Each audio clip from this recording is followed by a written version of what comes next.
के एक छोटे से गांव का मुन्ना कैसे बन गया आज विकासपुर। एक इलेक्ट्रिकल इंजीनियर कैसे बन गया बिहार का दबंग मुख्यमंत्री। आज मैं आपको बताऊंगी मुन्ना से मुख्यमंत्री बनने की पूरी कहानी। नमस्कार, स्वागत है आपका इन्फोलाल में। मैं हूँ आपके सामने स्वर्तिका सूर्यवंशी और आज की कहानी वाले एपिसोड में आज की कहानी नीतीश कुमार की। ये कहानी शुरू होती है बख्तियारपुर से, जहाँ नीतीश कुमार का जन्म हुआ। बता दें, बख्तियारपुर पटना से 50 किलोमीटर की दूरी पर है। नीतीश कुमार का जन्म 1 मार्च 1951 को हुआ। तब भारत को आजाद हुए 4 साल हो चुके थे। फ्रीडम फाइटर और आयुर्वेदा आचार्य कविराज राम लखन सिंह के घर एक बेटा पैदा हुआ। माता पिता ने जिसका नाम रखा नीतीश। बता दें, नीतीश का मतलब होता है भगवान कृष्ण। इस नाम का एक और मतलब है सही राह पर चलने वाला। लेकिन जैसा नाम वैसे ही नीतीश कुमार का काम। घर वालों ने प्यार से नीतीश कुमार का एक और नाम भी रखा था और वो था मुन्ना। किसी को नहीं पता था कि ये मुन्ना एक नहीं, 2 नहीं बल्कि 9 बार बिहार के मुख्यमंत्री पद की शपथ लेगा। नीतीश के पिताजी एक नामी आयुर्वेद डॉक्टर थे। नीतीश कुमार उनकी हेल्प करते और अपने पिता के साथ रहते रहते नीतीश को भी काफी जानकारी हो गई थी। लोगों की नब्ज समझने लगे थे और फिर ऐसा वक्त भी आया जब वो राजनीति की भी नब्ज समझने लगे थे। बख्तियारपुर के गणेश उच्च विद्यालय में नीतीश कुमार ने 10वीं तक पढ़ाई की। नीतीश कुमार के पढ़ने वाले टीचर बताते हैं कि नीतीश बचपन से ही पढ़ाई में काफी तेज थे। तो बताया जाता है कि नीतीश जब मैट्रिक का एग्जाम दे रहे थे और उस दिन मैथ्स का पेपर था, समय खत्म होते ही टीचर ने तुरंत सबसे पेपर लेना शुरू कर दिया था। नीतीश लिख ही रहे थे, उतने में टीचर ने उनके हाथ से पेपर छीन लिया और जब रिजल्ट आया, नीतीश का उस पेपर में 100 में 100 नंबर नहीं आने का काफी दुख था। फिर जब वो मुख्यमंत्री बने तब उन्होंने निर्देश दिया कि एग्जाम में रिक्वायर्ड समय के अलावा 15 मिनट का एक्स्ट्रा समय स्टूडेंट्स को और दिया जाएगा, ताकि फिर किसी स्टूडेंट के हाथ से पेपर ना छिन जाए जैसे उनके हाथों से छिना गया।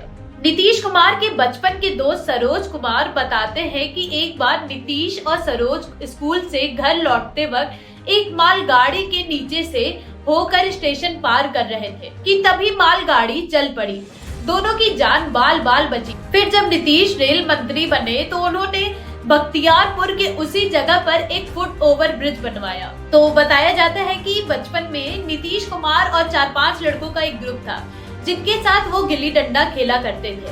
उनके दोस्त बताते हैं कि खेल खेल में अगर लड़ाई हो जाती थी तो नीतीश और उनके दोस्त का एक ग्रुप पेड़ के नीचे बैठता था और नीतीश एक पंच के जैसे ही लड़ाई को सॉल्व करवाते थे और फिर दोस्तों में सुलह करवाते थे। स्कूल के दिनों में राजनीति की किताबों के अलावा नीतीश को हिंदी फिल्मों का भी शौक था। नीतीश को राज कपूर की फिल्में काफी पसंद थी। 10वीं की पढ़ाई के बाद नीतीश बख्तियारपुर से पटना चले आए। 10वीं में अच्छे नंबर से पास होने के बाद पटना साइंस कॉलेज में पढ़ने का सपना नीतीश का पूरा हो गया और 2 साल बाद उन्होंने बिहार कॉलेज ऑफ इंजीनियरिंग में एडमिशन लिया। अब ये कॉलेज NIT बन चुका है।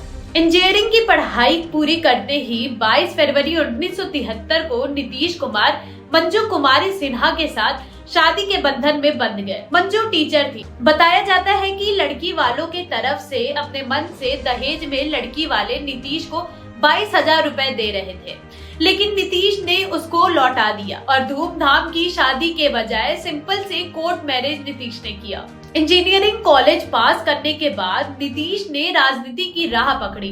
1974 में युवा नीतीश कुमार जयप्रकाश नारायण से जुड़े और जेपी आंदोलन में अहम भूमिका निभाई। चुनाव में कामयाबी का स्वाद नीतीश को 1985 में मिला और वो MLA बने। फिर कांग्रेस को टक्कर देने के लिए जनता दल पार्टी यानी कि JDU का गठन हुआ और नीतीश इसके महासचिव बनाए गए। 1989 में 9वीं लोकसभा का चुनाव हुआ और नीतीश बाढ़ से सांसद चुने गए। VP सिंह की सरकार में नीतीश कृषि राज्य मंत्री बने। 1991 में सरकार गिरने के बाद लोकसभा के चुनाव हुए और नीतीश कुमार एक बार फिर सांसद का चुनाव जीत गए। 1989 से 2004 तक बाढ़ से ही सांसद रहे। दौरान केंद्र में बनने वाली सरकारों में नीतीश कुमार मंत्री भी रहे, मगर नीतीश कुमार की एक बड़े नेता और कुशल मंत्री के तौर पर पहचान बनी 2001 से 2004 के बीच, जब वो वाजपेयी सरकार में रेल मंत्री थे। नीतीश की पहचान अब बड़े नेता के तौर पर बन चुकी थी। लेकिन नीतीश कुमार के सामने सबसे बड़ी चुनौती तो बिहार में 15 सालों से चल रही लालू राबड़ी के साम्राज्य को खत्म करने की थी। साल 2005 में बिहार विधानसभा के चुनाव हुए। नीतीश के नेतृत्व में बिहार में एनडीए की सरकार बनी और नीतीश कुमार बिहार के मुख्यमंत्री बने। बता दें, नीतीश 2000 में भी सीएम चुने गए थे, लेकिन बहुमत साबित नहीं कर पाए थे, इसलिए उनको कुर्सी छोड़नी पड़ी। लेकिन इस बार नीतीश की दमदार एंट्री हुई थी और बिहार में लालू राज का अंत हो गया।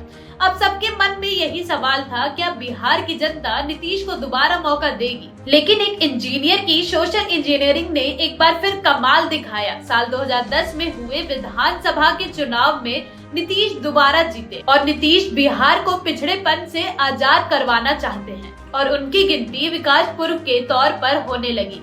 बाकी ऐसी ही तमाम कहानियों से जुड़े रहने के लिए YouTube पर सब्सक्राइब करें, Instagram, Facebook पर फॉलो करें इन्फोलाल को। धन्यवाद।